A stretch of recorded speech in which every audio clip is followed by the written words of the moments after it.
Welcome to our tutorial on the Whole Series tool. Let's go to Assembly Features and choose Whole Series. First, I'll select this surface. Let's zoom in a little bit. To position my hole, I'm going to create a line. It'll be between the center of this arc and the center of this arc. Right-click and select. Now I'll select the line. Select for construction and Control-select this point. Let's add a coincident relationship. We positioned our hole in the correct spot, so let's click OK.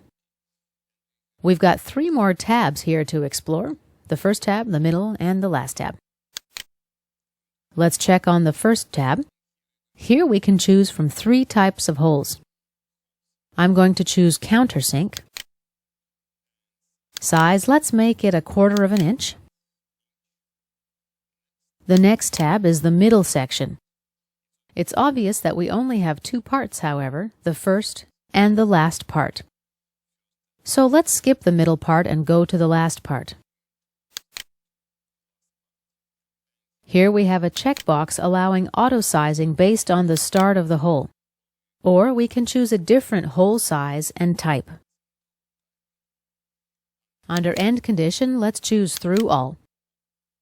If we have some components in the way of the hole, but we don't want these components to be pierced by our hole, we're going to need to suppress these components before we activate the Whole Series.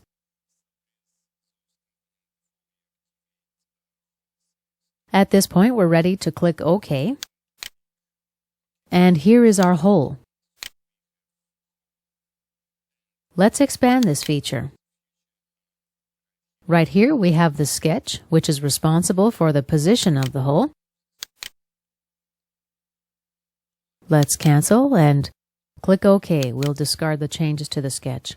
And this concludes our tutorial on the Whole Series tool.